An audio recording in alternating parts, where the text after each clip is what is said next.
Hoje nós estamos chegando aos penúltimos, ou quase os últimos versículos de quem? Salmo 118. Vamos para o versículo 26. Versículo 26 do Salmo 118.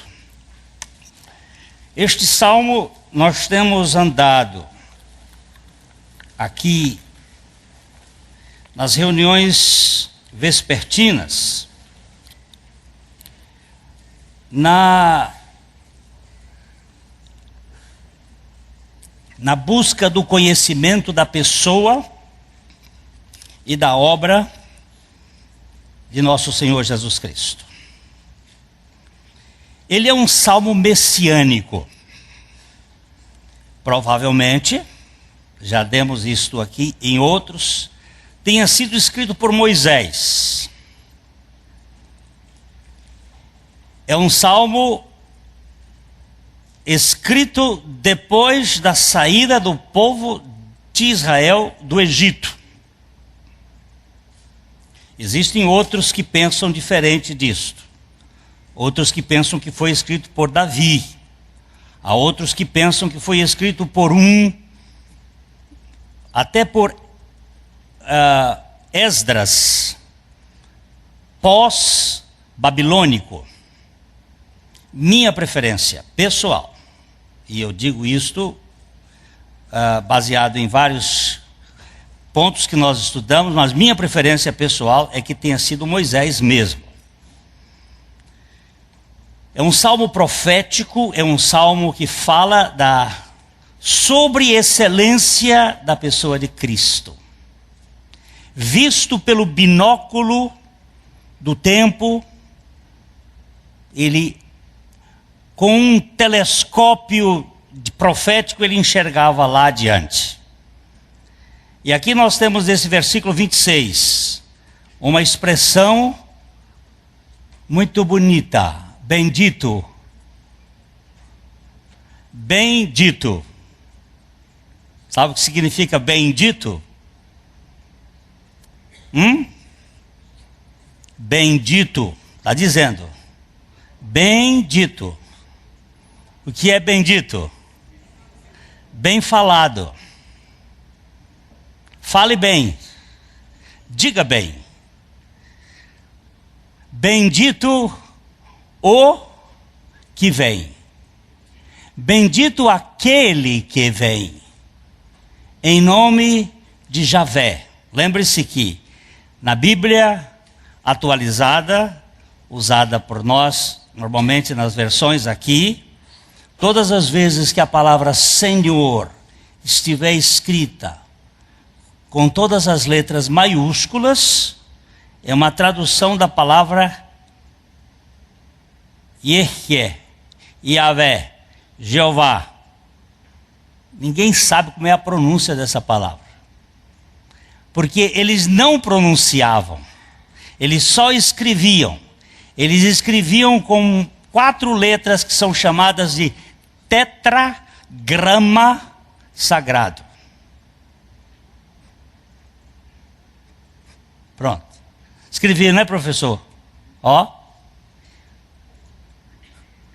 Vav, Re. Tá certo? Aí vocês veem aqui, são os 4 letras e eles não pronunciavam. A pena que escrevia era queimada.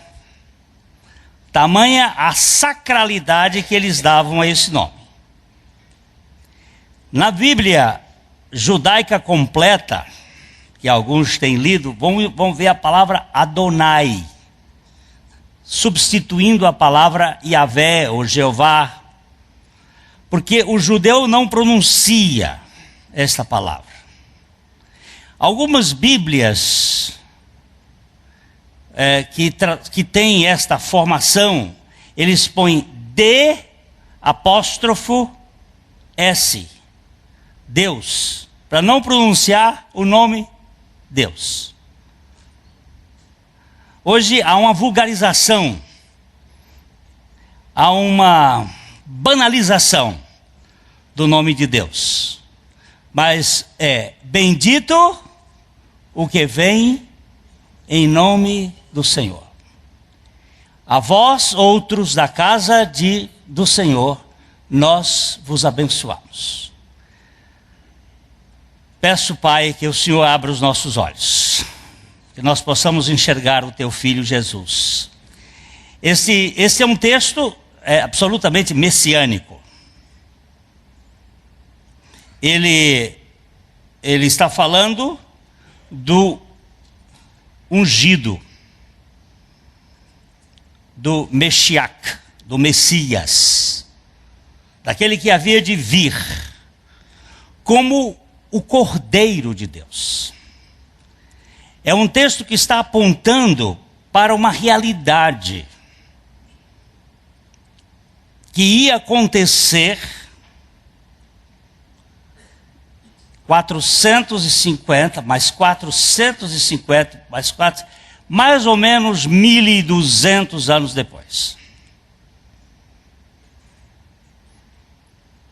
Bendito o que vem em nome do Senhor.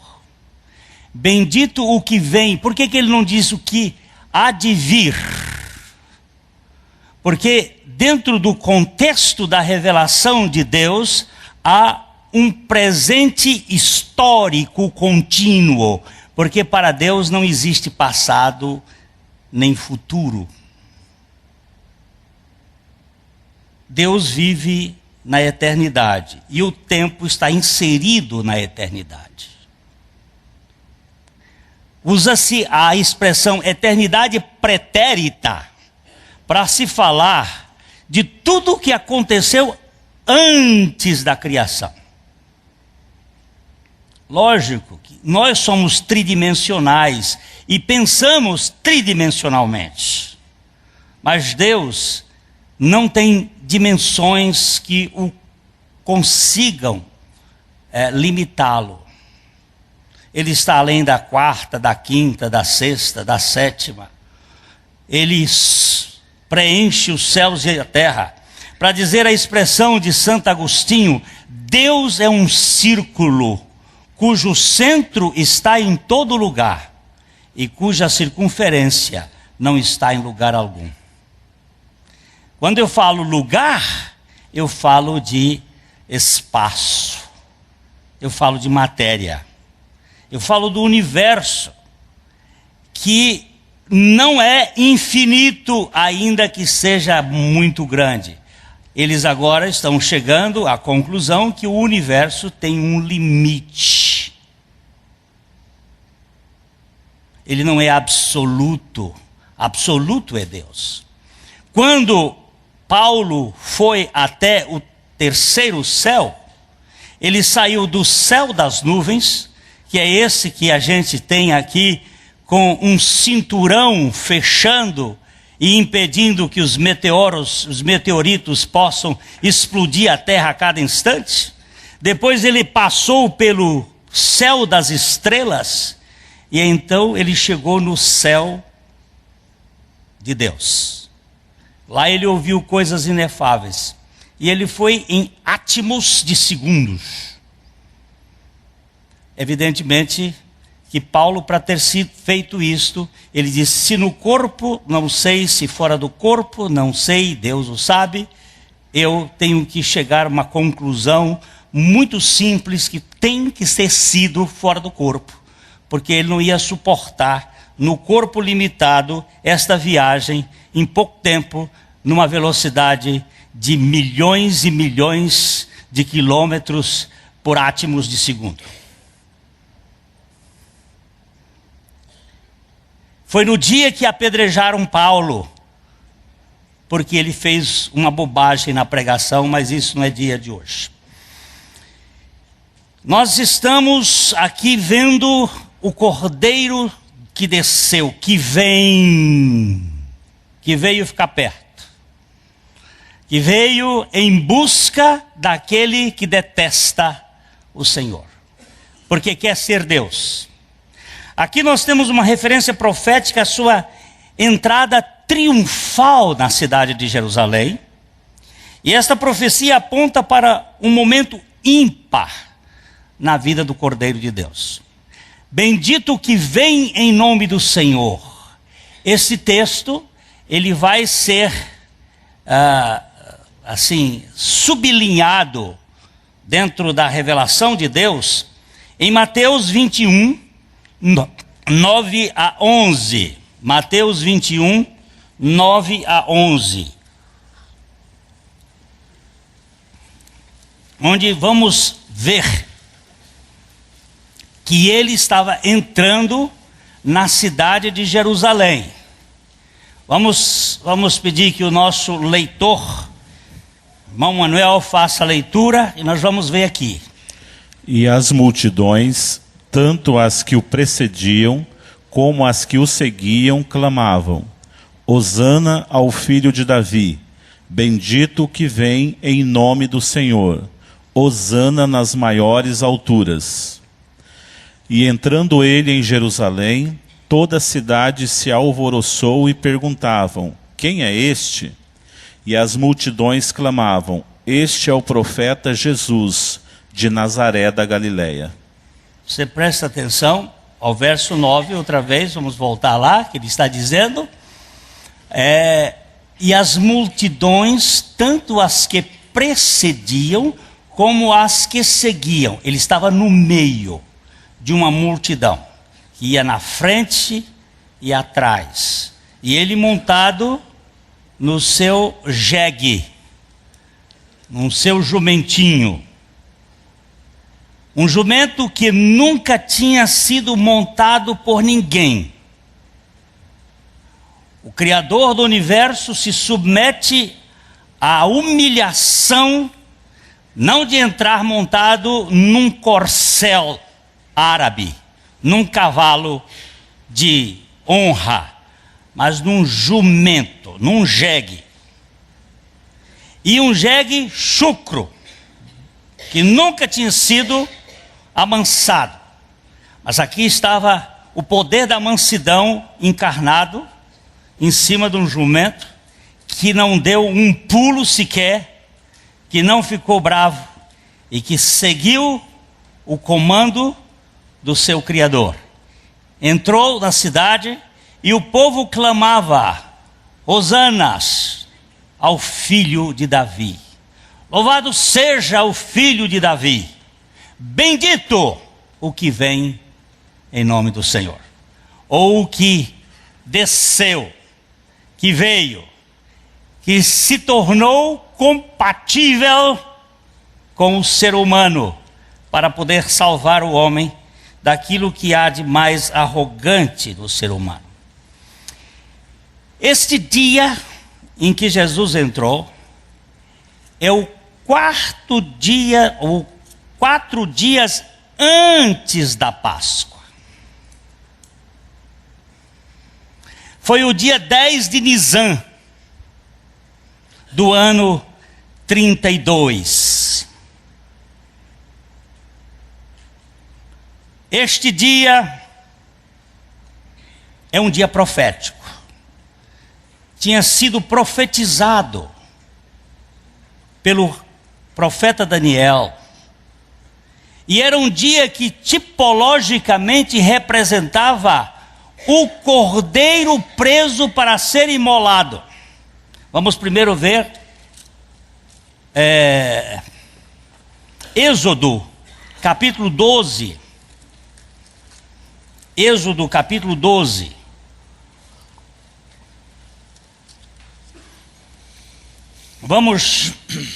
Vamos começar com o 1 e vamos até o 5.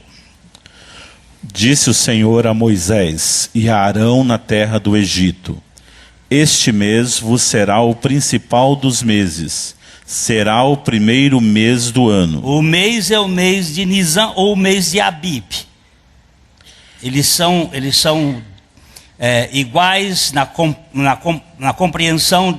Isso depende apenas, é o mesmo mês, da régua de medida da comparação que eles fazem na linguagem antes da Babilônia e depois da Babilônia. falai a toda a congregação de Israel, dizendo: aos 10 deste mês, cada um tomará para si um cordeiro, segundo a casa dos pais, um cordeiro para cada família. Mas se a família for pequena para um cordeiro, então convidará ele o seu vizinho mais próximo, conforme o número das almas, conforme o que cada um puder comer. Por aí calculareis quantos bastem para o cordeiro.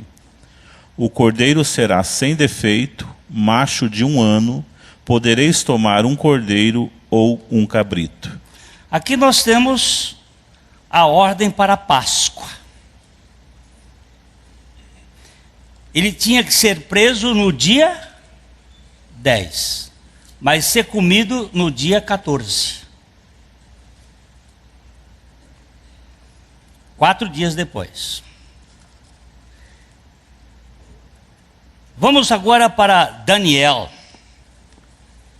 Daniel, capítulo 9. Vamos começar com o verso 24.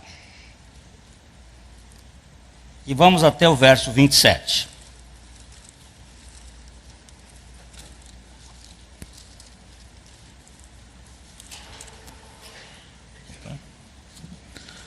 "70 semanas estão determinadas sobre o teu povo e sobre a tua santa cidade, para fazer cessar a transgressão, para dar fim aos pecados, para expiar a iniquidade, para trazer a justiça eterna, para selar a visão e a profecia e para ungir o santo dos santos. Sabe e entende, desde a saída da ordem para restaurar e para edificar Jerusalém, até ao ungido ao príncipe, 7 semanas e 62 semanas. As praças e as circunvalações se reedificarão, mas em tempos angustiosos. Depois das 62 semanas será morto o ungido e já não estará, e o povo de um príncipe que há de vir destruirá a cidade e o santuário, e o seu fim será num dilúvio, e até o fim haverá guerra, desolações são determinadas. Ele fará firme aliança com muitos por 1 semana. Na metade da semana fará cessar o sacrifício e a oferta de manjares. Sobre a asa das abominações virá o assolador, até que a destruição que está determinada se derrame sobre ele." Entenderam tudo? Está claro? Então vamos voltar. Vamos voltar. Sabe e entende. Muita gente sabe, mas não entende. É preciso saber e entender. Sabe e entende. Desde a saída.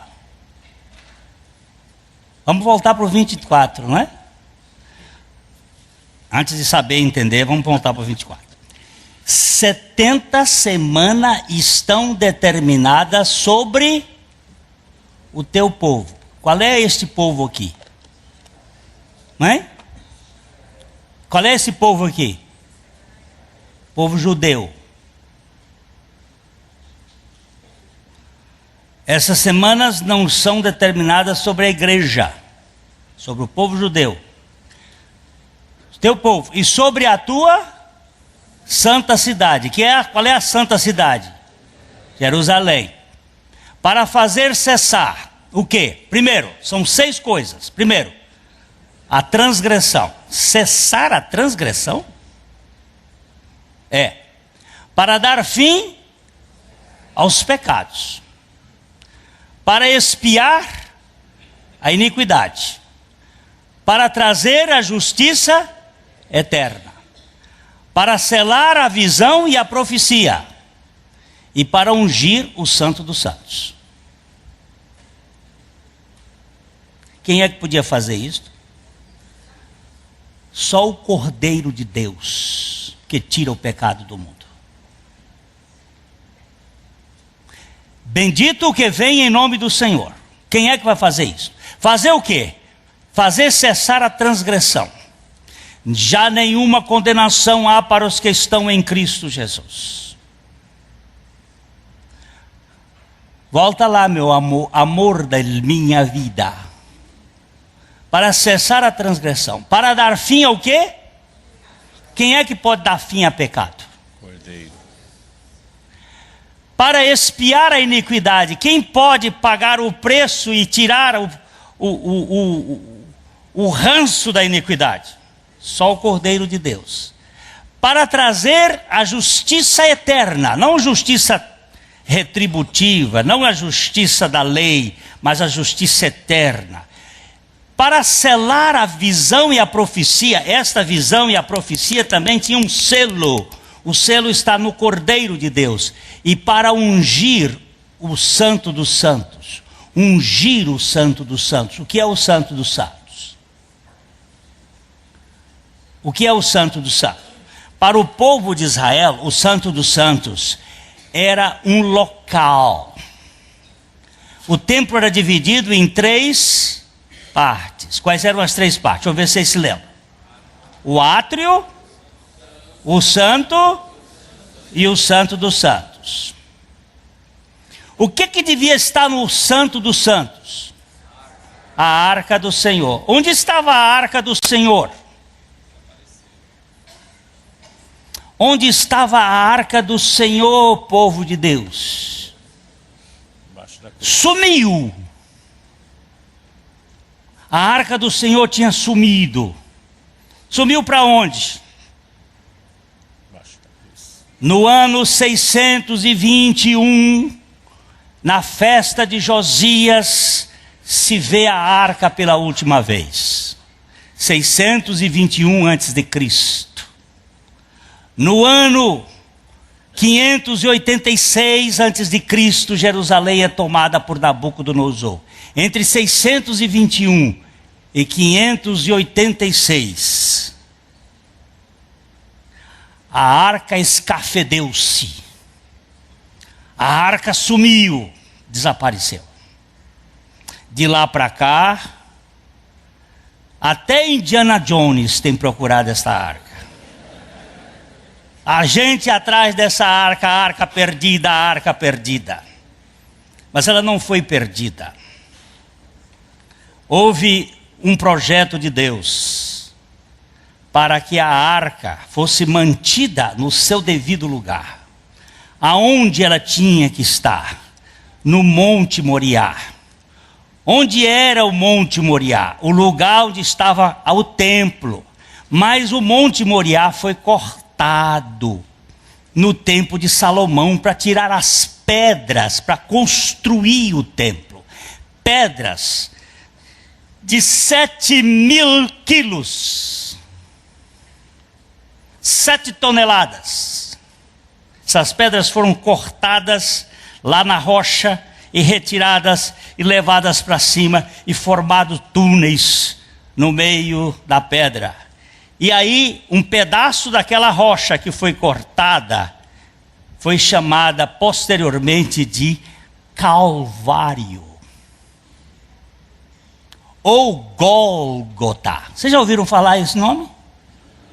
Calvário é o lugar da caveira, que é Gólgota em aramaico.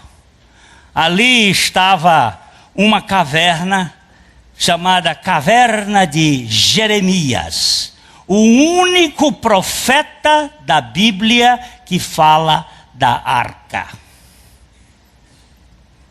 E ele disse: vocês não vão reconstruir outra arca, mas a arca aparece depois no céu, no livro de Apocalipse, ela está lá. E é o único elemento da terra que permanece, que vai para o céu. Como se chamava a arca? Chamava-se escabelo dos seus pés, ou o santo lugar da sua presença. E Deus, na sua infinita misericórdia, preservou a arca e ela foi levada para baixo do Calvário. E no dia que o Senhor Jesus Cristo estava sendo crucificado, ele estava com a cruz enfiada numa pedra, no Gólgota. E quando ele disse: tudo está consumado, nas tuas mãos entrego o meu espírito, um grande terremoto rachou a pedra. E o Santo Graal, vocês já ouviram falar nesse nome? O que é o Santo Graal? É o cálice onde o sangue estava colocado. Rachou-se e ela desceu e foi ungir o Santo dos Santos que estava lá embaixo. No dia 6 de janeiro de 1982, Robert White, arqueólogo americano, médico, autorizado pelo governo israelita para fazer a pesquisa em Israel, topa com a arca lá embaixo. Se vocês quiserem mais detalhes, comprem um livro chamado A Tumba de Adão, e aí vocês leem que está aí a história, e depois lá tem todos os livros que vocês podem acompanhar, de vários autores. Tem lá um site que vocês podem entrar no site e descobrir que o Santo dos Santos foi ungido pelo Cordeiro de Deus que tira o pecado do mundo. Mas ele foi preso no dia 10 de Nisan. Então vamos para frente. Saiba e entenda. É preciso saber entender. Aí você pergunta, por que isso não se divulga? Do mesmo modo que eles pagaram propina para os soldados dizerem que Jesus Cristo não tinha ressuscitado e inventaram várias versões dizendo que os discípulos vieram e roubaram o corpo dele, a mesma turma que comanda a informação do mundo continua fazendo a mesma coisa. Pergunta ao Sr. Davi Rockefeller e ele vai lhe responder. Pergunta ao United Press por que não publica e eles vão lhe responder. Porque o arqui-inimigo de Cristo é o anticristo. Ele não quer nada com Cristo e a sua mensagem. Eles respondem muito bem. Sabe e entende. Desde a saída da ordem para a restauração e para edificar Jerusalém. Que ordem é esta? É a ordem do rei Atarxerxes da Pérsia.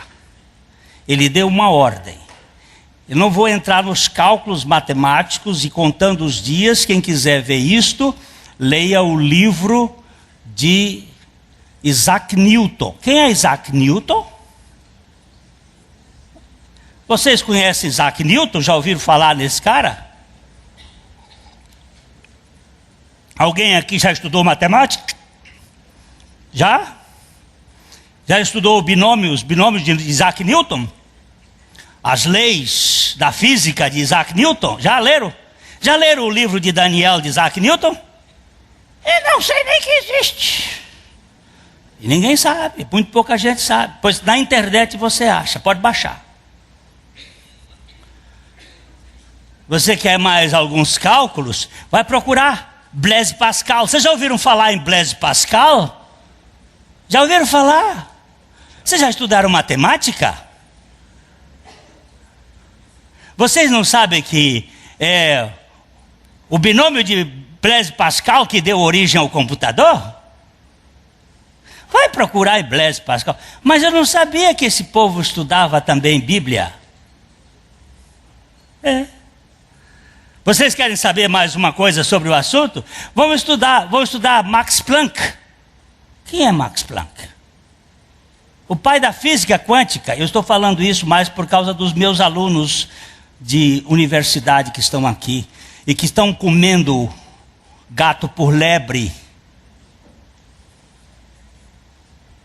Quando você vir um professor dizendo sobre a evolução das espécies, procure saber o que foi que disse Charles Darwin e não o que disse Spencer. Estão botando na boca de Darwin coisa que ele nunca disse. Mas isso é para outros assuntos. Eu estou dizendo o seguinte, olha, a restauração foi estabelecida Jerusalém até ao ungido. Da restauração ao ungido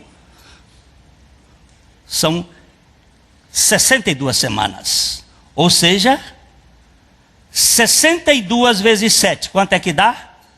434 anos. Nós temos 7 semanas, são 49 anos, desde a ordem até a reconstrução, 49 anos, quando os muros de Jerusalém e o templo foram construídos, e mais 62 semanas, e as praças e as circunvalações se reedificarão, mas em tempos angustiosos. Aí você estuda a história dos Macabeus, a história do período judaico, como foi difícil aquele tempo. Continue agora. Depois das 62 semanas, já passaram as 7, os 49 anos, será morto quem? O Mexiaque, o ungido, o cordeiro, e já não estará. E depois que ele não estiver, o povo de um príncipe. Quem é o povo de um príncipe aqui? O povo romano, através do príncipe Tito, o general Tito, filho de Vespasiano, que há de vir, destruirá a cidade e o santuário. E não ficou pedra sobre pedra, segundo a profecia de Jesus, e o seu fim será um dilúvio. E até o fim, presta atenção, e até o fim haverá guerra. Desolações são determinadas. Nunca o povo de Israel terá paz até a última semana. Vamos agora ver a última semana. Ele fará firme aliança com muitos por uma semana. Deus tem um cronômetro com Israel e um cronômetro com a igreja. No dia que Cristo morreu, ele tocou o cronômetro, fechou de Israel e abriu o cronômetro da igreja com a ressurreição. Quando se cumprir o tempo dos gentios, que é o tempo onde a igreja está, Deus vai fazer plic, aqui, fecha o cronômetro da igreja.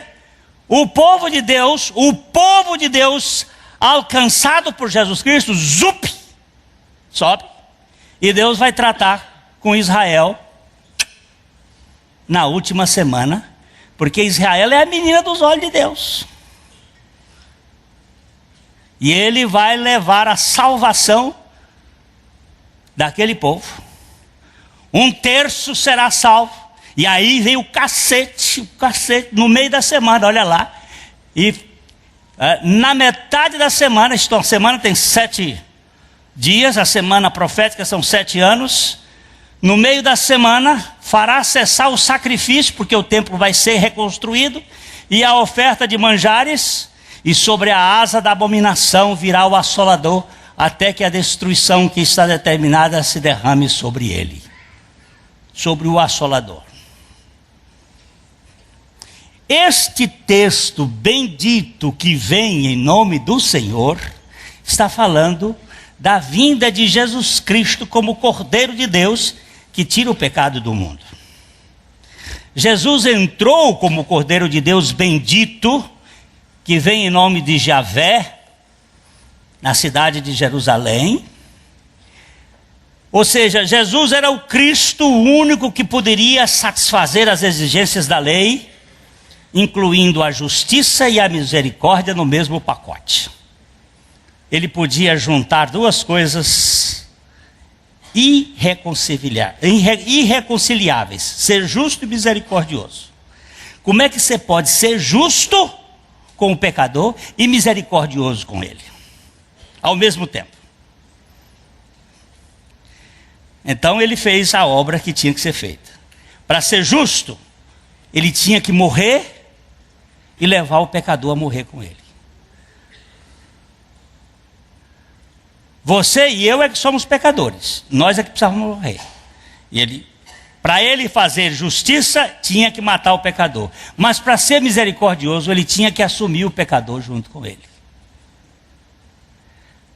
E ele então pôde conciliar as duas coisas. A misericórdia e a justiça se beijaram. E ele abraçou. Naquela cruz, quem estava lá? Quem é que estava lá naquela cruz? Ele é bendito, porque é por ele que a Trindade Santa abençoa a casa de Javé, ou o seu povo universal, a comunidade dos redimidos pela graça, com todas as bênçãos de sua obra consumada no Calvário. Ele pode fazer isto, por mim e por você. É tão grande que não dá para acreditar. É por isso que você duvida. Porque sua cabeça é pequena igual a minha. E nós achamos, como pode? Como pode? É só um amor doido. Um amor furioso por gente nojenta. Quem é gente nojenta? Você e eu.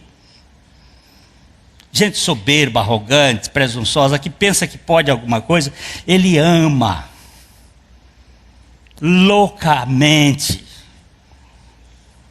Ele não ama porque você é bom. Ele ama porque ele é bom. Se ele amasse você pelos seus méritos, esse amor seria condicional. Mas ele não nos ama como o professor dá nota ao aluno. O aluno o professor não dá nota, o aluno simplesmente contesta, constata o que o aluno fez e afere. Mas Deus, quando nos dá a nota, Ele não nos dá a nota pelo que nós somos ou fazemos, Ele dá a nota por aquilo que Cristo fez. Eu sei que tem gente dormindo aí porque está cansado. Mas tem gente também dormindo porque está sob opressão de Satanás. Porque o diabo não quer que você seja liberto. E você viva pelo resto da sua vida debaixo da culpa.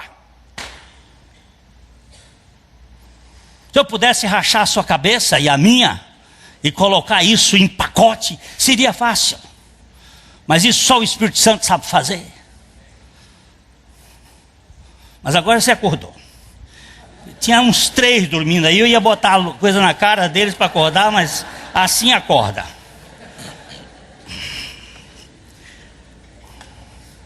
Você volta lá para o versículo 26 do Salmo, querido. É querido ou querida? É querida. Salmo 118, 26.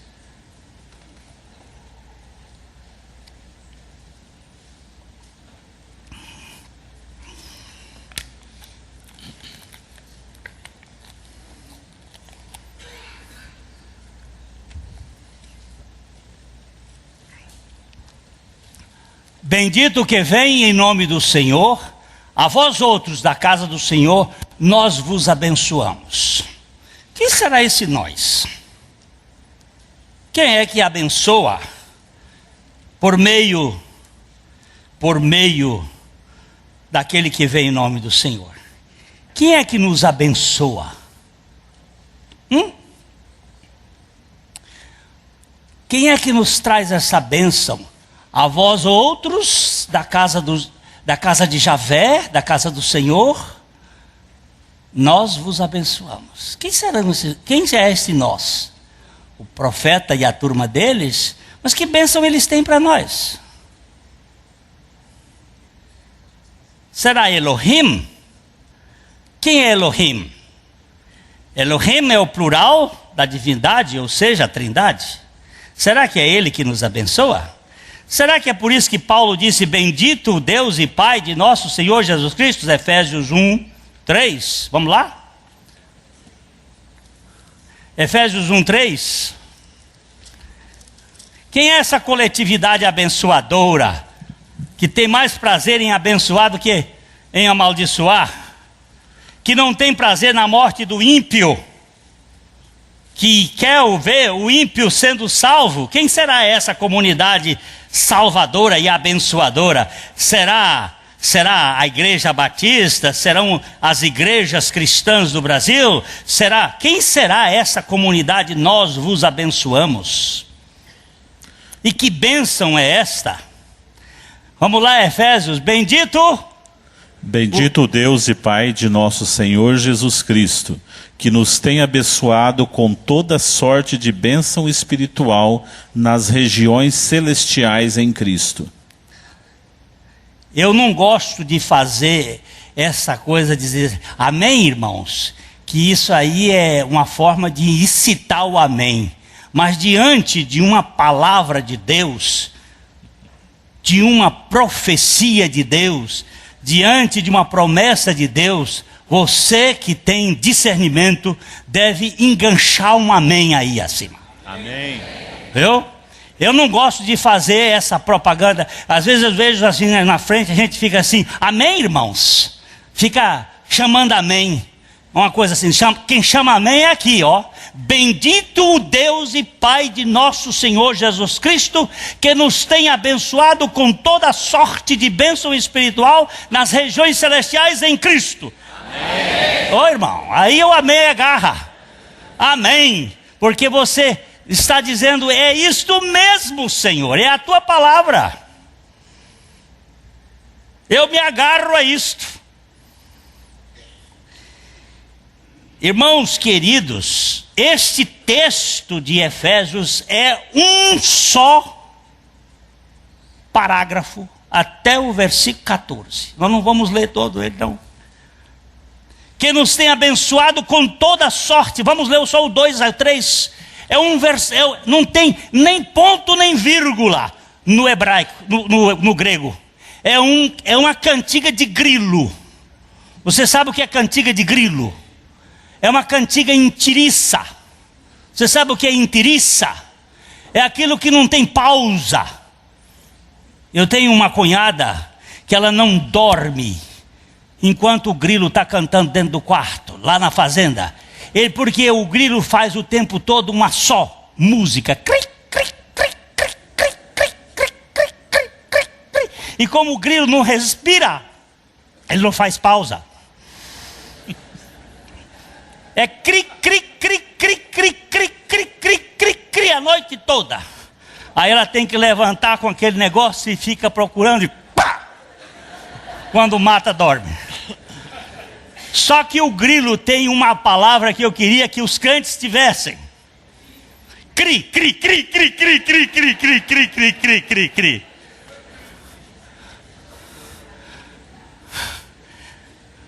Grilo é crente. Mas por favor, meus irmãozinhos queridos, tem uma palavra de Deus que diz agora no verso 4: assim como nos escolheu nele antes da fundação do mundo, para sermos santos e irrepreensíveis perante ele. Todas as bênçãos. Aí ele vou usar uma palavra que eu também não gosto, porque ela quando se torna muito moderna, assim, muito repetitiva, fica fútil. Elencar. Aí ele começa a elencar.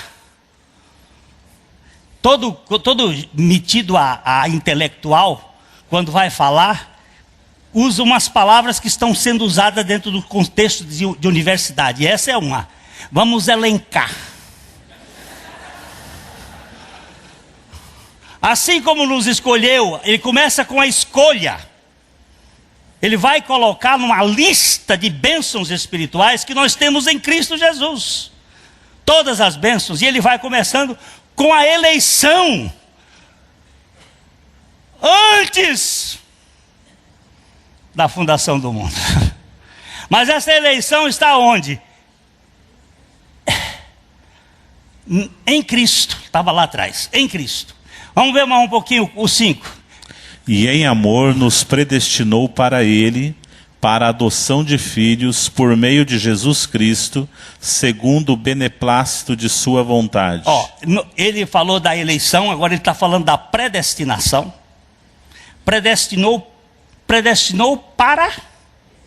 Para que você foi predestinado? para Cristo.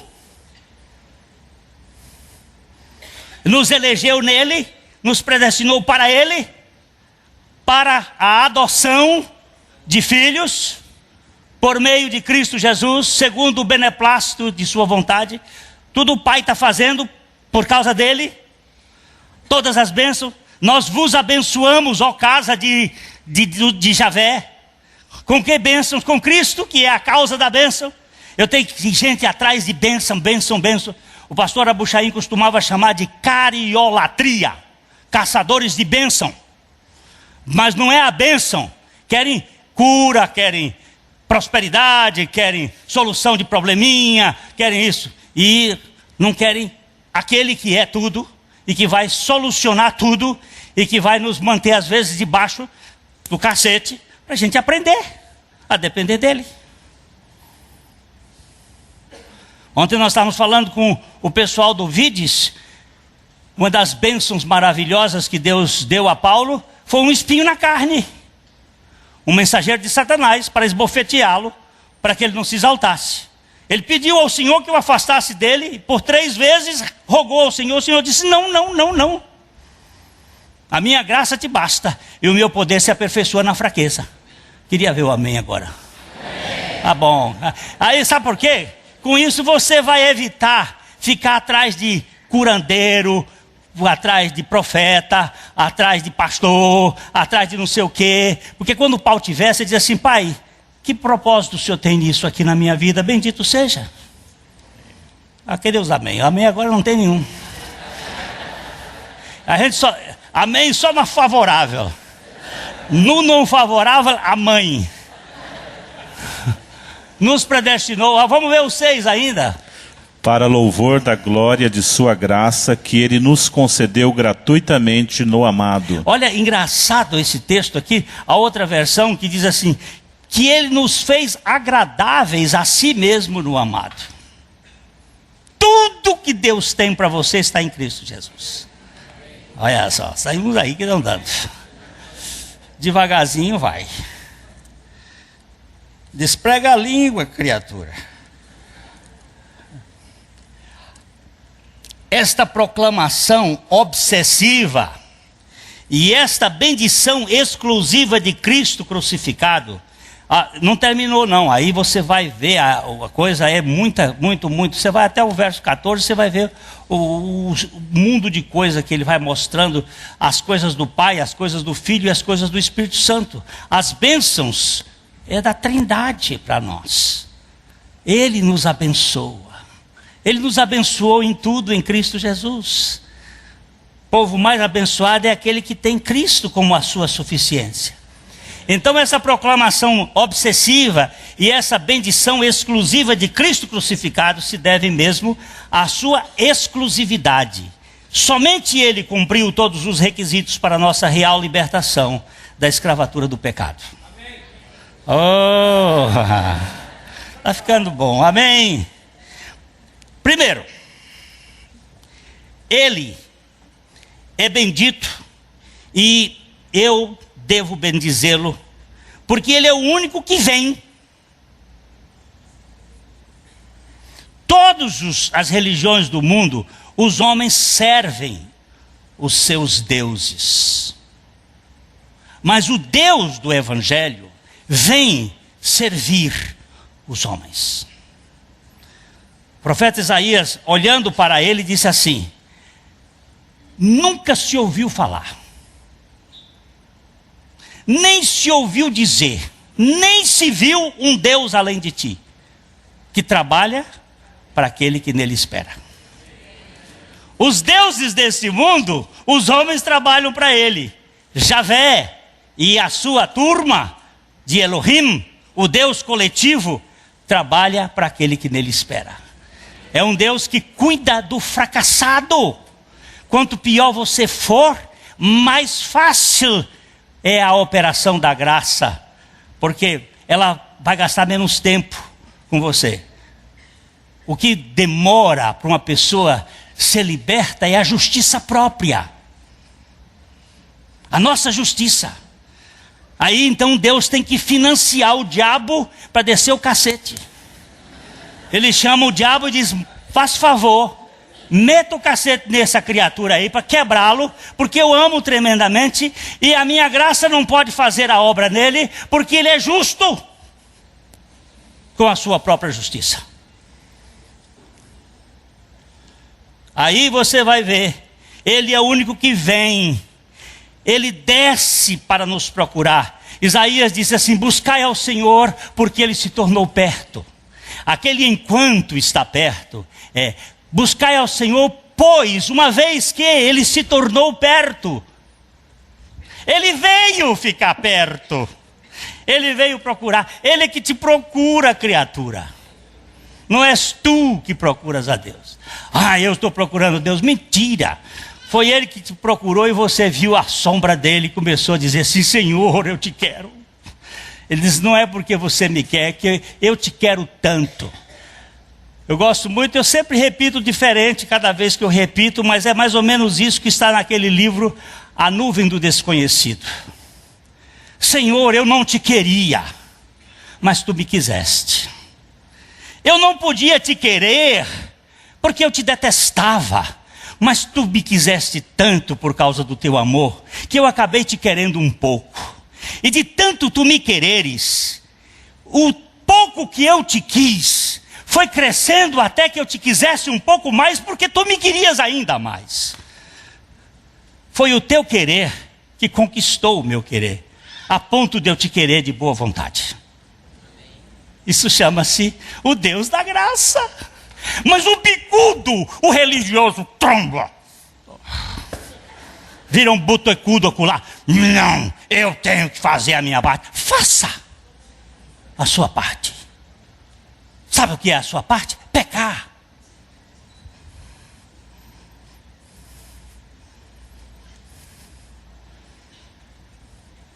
Deixa que o Espírito Santo é mais poderoso do que você, seu idiota.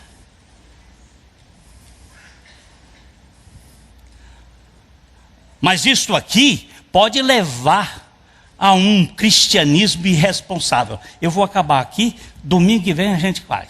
Continua. Olha, eu fui ver a teologia do cowboy.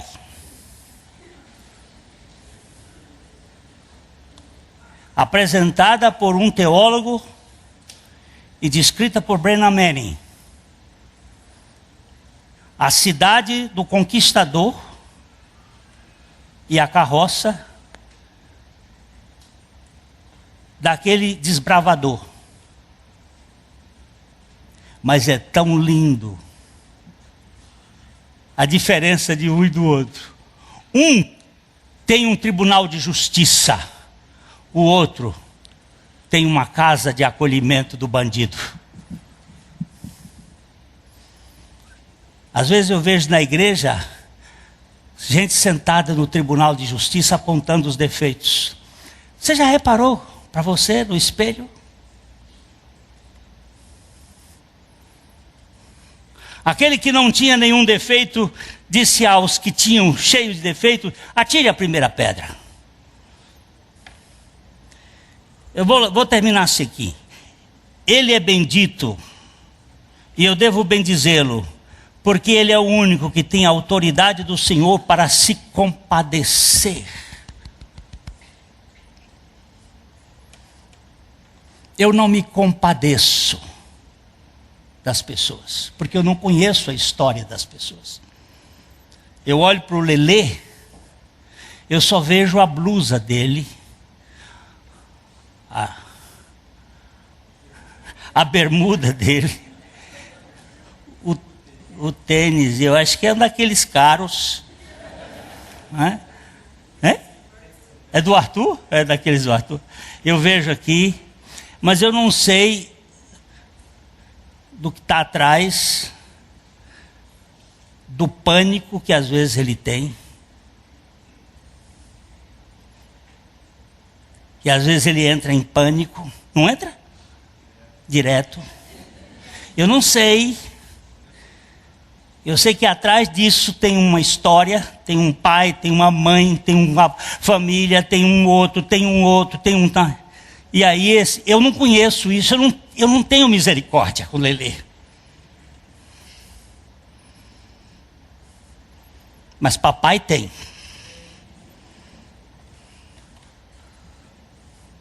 Eu sou fácil, eu meto o cacete na pessoa. E ele, como é misericordioso, ele diz assim: deixa esse cacete cair todo em cima do meu filho. E eu vou dar libertação para esse.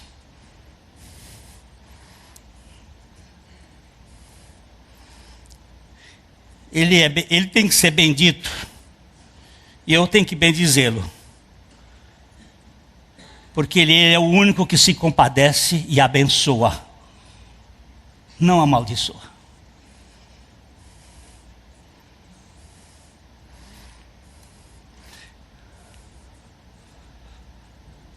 Brenan diz uma coisa que para mim fala muito.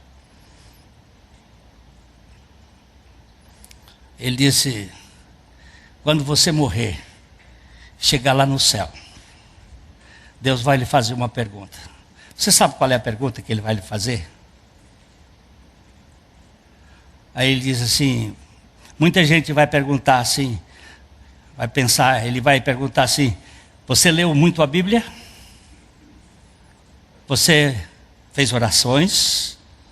Não, ele vai fazer uma única pergunta para você. Você sabe o tanto que eu amo você?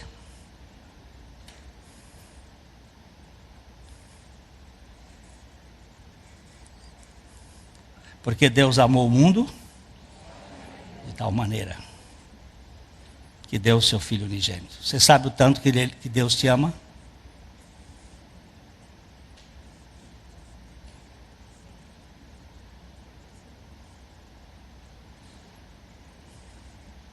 Você tem noção do tanto que Deus te ama?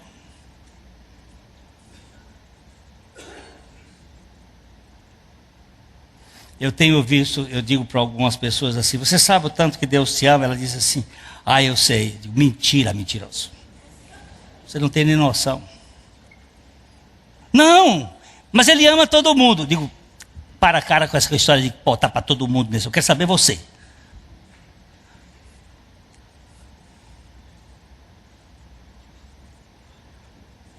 Você pode se desnudar diante de Deus. Ele não vai jogar pedra em cima de você. Ele já tem um sacrifício que libertou você. Ele tem um lugar de aceitação e de acolhimento. Bem aqui, nesse púlpito. Essa é a última conversa. Depois de uma reunião, cidadão, ele hoje parece que não está aqui, correu de lá, agarrou-se comigo aqui e disse: para mim não tem jeito, para mim não tem jeito, para mim não tem jeito. Agarrado, naquele tempo eu usava terno, todo emproadinho, e ele chorava, e o catarro descia, e a meleca caía por cima do peito assim, e ele gritava: para mim não tem jeito, para mim não tem jeito, para mim não tem jeito. Quando uma pessoa está dizendo que não tem jeito, não tem jeito. E eu olhava para as pessoas que estavam saindo e eu digo: vamos ali para baixo. E ele não me desgrudava. E aí eu digo: temos que descer nós dois aqui. E essa escadinha apertada, e ele era meio gordo. Agora ele está emagrecendo. E aí nós descemos aqui os dois agarrados. Até ali dentro, digo, porque do jeito que está aqui, esse homem chorando no meu peito, vai daqui a pouco eu ter uma responsabilidade de homofobia. Vamos lá. Aí chegamos ali embaixo e ele dizia: não tem jeito. Eu sei a doutrina, eu sei tudo da mensagem, eu sei tudo do Evangelho, eu sei tudo da morte com Cristo. Mas eu sou sórdido, eu sou porco. E agarrado aqui. Eu sou porco, eu sou nojento, eu sou isso. E chorava, e chorava. E foram 15 minutos.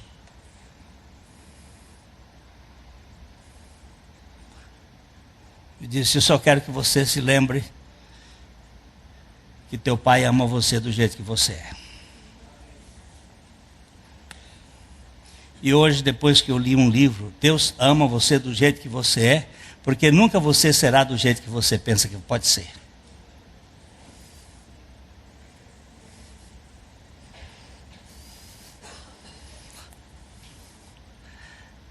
Gente, eu vou dizer o seguinte: se eu pudesse matar tudo quanto era religioso, eu matava. Porque são as pessoas mais cruéis que eu já vi na face da terra. Depois de termos um evangelho de libertação, o sujeito bota uma canga no pescoço do outro, bota um cabresto e enfia o cacete. E diz: você tem que fazer. Eu agarrei com aquele moço e disse: Jesus fez tudo. Se você já sabe, não importa. Ele não vai nem ter noção do que você sabe ou não sabe. Ele não vai mudar nada daquilo que você, do amor dele por você, pelo que você está fazendo.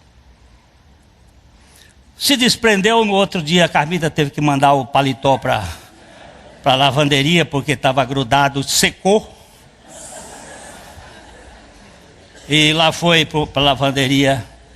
E 2 semanas depois ele pula de lá para cá. Mas aí ele pulou e veio pulando de alegria, gritou assim: Pastor Glenn, ele é maravilhoso. Eu digo: esse nome já faz parte da profecia de Isaías capítulo 9. Ele é um maravilhoso conselheiro, Deus forte, o Pai da eternidade, o príncipe da paz. É um dos homens que eu gosto de andar aqui nessa igreja.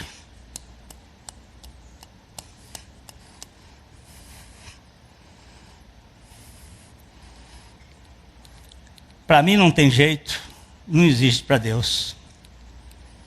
Só existe para religioso.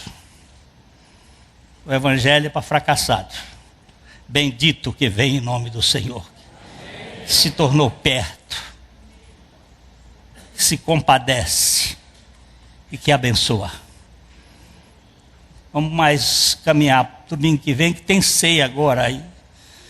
E ceia. Hoje de manhã um diácono chegou para mim e disse: pastor, dê uma palavra.